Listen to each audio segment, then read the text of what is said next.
हाय, very good evening. मैं doctor of speech therapist and audiologist Aditya Verma. Last video अगर आपने देखा होगा तो हमने बात की थी स्टटरिंग के बारे में, हकलाने के बारे में। अटक अटक के आदमी जो बोलता है, बहुत सारे पेशेंट्स मैंने बताया था कि अटक अटक के बोलते हैं आम भाषा में, उनके बारे में बात की थी। और एक एक्सरसाइज बताई थी एब्डोमिनल ब्रीदिंग कैसे करते हैं, कैसे हम स्टार्ट करें अपने फेस को।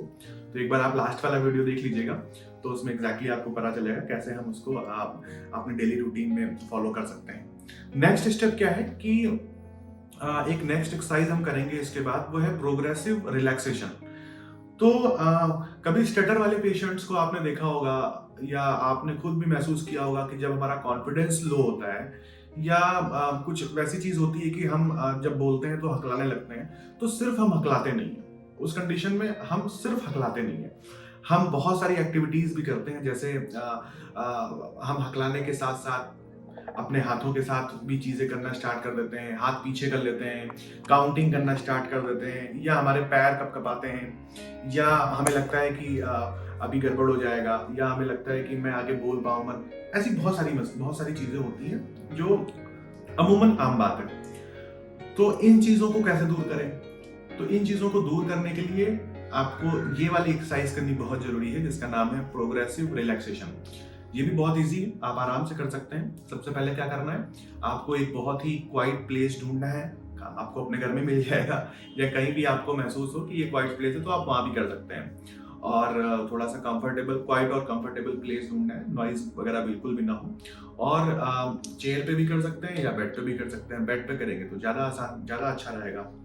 तो सबसे पहले हमने क्वाइट प्लेस और बिल्कुल अच्छा सा एक प्लेस हमने ढूंढ लिया, और वहां पे हम लेट गए, या वहां पे बेड है और बेड पे हम लेट गए। फिर क्या करना है कि आपको, जब आप लेट गए, तो आपके दोनों हाथ जो हैं वो बॉडी से टच नहीं होने चाहिए। वो बिल्कुल रिलैक्स पोजीशन में हो और बॉडी से टच ना हो। और आपका जो सर है वो आपके जो पाँव के पैर के जो पंजे हैं, या फीट बोल लो, जो भी आपको समझ में आए, वो बिल्कुल सीधे में होने चाहिए, ऐसे फ्लैट में होने चाहिए। और अपनी पूरी बॉडी को लूज छोड़ देना है, दिमाग में भी कुछ सोचना नहीं है।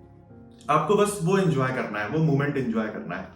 अब जब उस वाले मोमेंट में आ गए, मतलब बिल्कुल रिलैक्स वाले मोमेंट में आ गए, फिर क्या करना है कि आपके पैरों की मसल्स को टेंस करना है। कैसे करोगे? ऐसे थोड़ा टाइट करना है पैर की मसल्स को। टाइट करने के साथ साथ आपको ब्रीदिंग वाली एक्सरसाइज जो मैंने पहले बताई थी वो भी करना है। ऐसा नहीं कि आपने पैर की मसल्स को टाइट कर लिया लेकिन आपने एब्डोमिनल ब्रीथ नहीं किया। मतलब आपने पैर की मसल्स टाइट की, फिर सांस लेनी है। टाइट करने के साथ साथ ही सांस लेनी है नाक के थ्रू। तो दो काम हो रहे हैं एक साथ। पहला, आप अपने पैर की मसल्स को टाइट कर रहे हैं, और सेम टाइम पे आप नाक से सांस ले रहे हैं और पेट में हवा भर रही है, तो पेट भी बाहर आ रहा है। 2 सेकंड या 3 सेकंड के लिए कम से कम इसको होल्ड पे रखना है, और फिर इसको रिलीज करना है। और रिलीज दोनों को साथ में करना है। पैर की मसल्स को जो आपने टेंस किया है उसको भी आप धीरे धीरे धीरे रिलीज करेंगे, और ब्रीदिंग को जो आपने इनहेल किया है उसको भी माउथ के थ्रू एक्सहेल करेंगे। मतलब माउथ के थ्रू हवा को बाहर निकालेंगे तो पेट अंदर जाएगा। तो मतलब यहाँ पे दो चीजें हो गई प्रोग्रेसिव रिलैक्सेशन में। पहला कि आप पैर की मसल्स को टेंस करने के साथ साथ हवा, जो सांस है वो नाक के थ्रू ले रहे हैं, और पेट में हवा भर रही है तो पेट ऊपर की तरफ आ रहा है। और जब पैर की मसल्स को आप नॉर्मल पोजीशन, मतलब टेंस से हटा के नॉर्मल में ला रहे हैं, तो आप धीरे धीरे सांस को रिलीज कर रहे हैं, एक्सेल कर रहे हैं। तो आपका पेट अंदर जा रहा है और मुंह के ओरल कैविटी के थ्रू, मुंह के थ्रू जो है हवा बाहर आ रही है। ये सेम प्रोसेस थाई मसल्स के साथ भी, सेम प्रोसेस हिप मसल्स के साथ भी करनी है। मतलब आपने पैर की मसल्स को, मतलब नीचे वाली मसल्स को भी आपने टेंस करके ब्रीदिंग कर रहे हैं। फिर रिलीज करने के टाइम पे आप उसको एक्सेल कर रहे हैं। फिर आपने थाई मसल्स को टेंस किया, थाई मसल्स को टेंस करके फिर आप ब्रीदिंग कर रहे हैं और इनहेल एक्सेल कर रहे हैं। ये तीनों चीजें करनी है। इससे फायदा क्या होगा?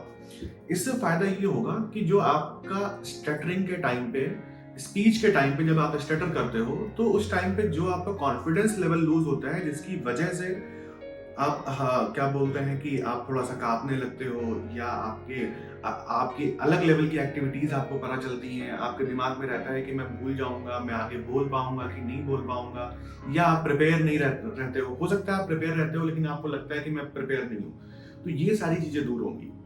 तो फाइनली अभी तक 2 चीजें मैंने बताई हैं जो आपको बिल्कुल फॉलो करनी है, और मेरा यकीन मानिए कि आप इन 2 चीजों को फॉलो करेंगे तो आपकी स्टटरिंग को या हकलाने की समस्या को या अटक-अटक के बोलने की समस्या को कुछ ही टाइम में विद इन 20 टू 25 डेज में आप पाएंगे कि बहुत ज़्यादा रिड्यूस हो गया है। तो फिर से एक बार रिपीट कर लेते हैं। सबसे पहले हमें एब्डोमिनल ब्रीथ करना है। इससे पहले आपको खुद एक्सेप्ट करना है, मैंने पहले वीडियो में बताया था कि आपको एक्सेप्ट करना है कि मुझे स्टटरिंग की प्रॉब्लम है। आपने एक बार एक्सेप्ट कर लिया कि स्टटरिंग है, उसके बाद आपको ये वाला प्रोसेस स्टार्ट करना है, एब्डोमिनल ब्रीदिंग करनी है। कैसे बताया था वो वीडियो में देख लीजिएगा आप। दूसरा, प्रोग्रेसिव रिलैक्सेशन करना है, ये वाला मैं ऑलरेडी बता चुका हूँ, अभी आप इसको फॉलो कीजिए। फिर भी कुछ अगर इसमें रह जाता है तो अभी हम बहुत सारे स्टेप्स हैं, बहुत सारी चीजें हैं, वो हम आगे करेंगे। Thank you so much.